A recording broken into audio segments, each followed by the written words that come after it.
Deuli enforcement team जो forest department हमर Deuli forest range रे स्टाफ माने गोटे विशेष सूत्र खबर पाई ସେମାନେ ପ୍ରୋଟେକ୍ସନ୍ ଡ୍ୟୁଟିରେ ଯାଇଥିଲେ ଏବଂ ସେମାନେ ଆମର ଜାମଶଳାରୁ ବମ୍ବେ ଛକ ରାସ୍ତା ଯେଉଁ ଭୂଷାଣୀ ଛକ ସେଠି 4 ଜଣ ଲୋକଙ୍କୁ ସେମାନେ ଦୁଇଟି ହାତୀଦାନ୍ତ ଟ୍ରାନ୍ସପୋର୍ଟେସନ୍ କରୁଥିବା ବେଳେ ତାଙ୍କୁ ଆପ୍ରେହେଣ୍ଡ କଲେ।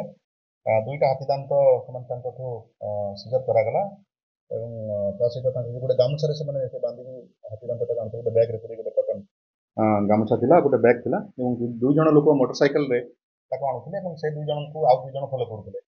ତାଙ୍କୁ ମଧ୍ୟ 4 ଜଣ ପ୍ରକାରଙ୍କୁ ଆମେ ରିଟେନ୍ କରିଛୁ ଏବଂ ତାଙ୍କୁ ଫର୍ଦର ଇଣ୍ଟରୋଗେସନ୍ ଚାଲିଛି। ଯାହାକୁ ଯେଉଁମାନଙ୍କୁ ଆମେ ଫର୍ଦର ଇଣ୍ଟରୋଗେସନ୍ ପରେ ଆମେ ଆଇନ ଅନୁସାରେ ତାଙ୍କୁ ବିରୁଦ୍ଧରେ କାର୍ଯ୍ୟାନୁଷ୍ଠାନ ଦୁଇଟା ଆସରେ ଗୋଟେ ଯେଉଁ ପ୍ରଥମ 1 ନମ୍ବର ଦାନ୍ତରା ଅଛି 1 କେଜି ଆଉ ଗୋଟେ 1 କେଜି 20 ଗ୍ରାମ ଅଛି। 2 ଜଣ ତ ଆମର ଝାଡ଼ଖଣ୍ଡ ଷ୍ଟେଟ୍ରୁ ବୋଲି ଯାହା ତାଙ୍କର ଷ୍ଟେଟମେଣ୍ଟରୁ ସେମାନେ ତାଙ୍କର ନାଁ କହୁଛନ୍ତି ଝାଡ଼ଖଣ୍ଡ ଷ୍ଟେଟ୍ର। ଆଉ 2 ଜଣ ଆମର ଲୋକାଲ ରାଜଗୋବିନ୍ଦପୁର ଏରିଆର 2 ଜଣ ଅଛନ୍ତି।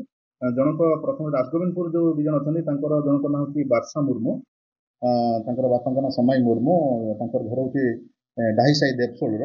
ଆଉ ଜଣେ ଯୋଗେଶ୍ୱର ନାୟକ ତାଙ୍କ ବାପାଙ୍କ ନାଁ ହେଉଛି ହାଡ଼ିବନ୍ଧୁ ନାୟକ, ସେ ମଧ୍ୟ ତାଙ୍କ ଘର କଟଗଡ଼ିଆ ରାଜଗୋବିନ୍ଦପୁରର।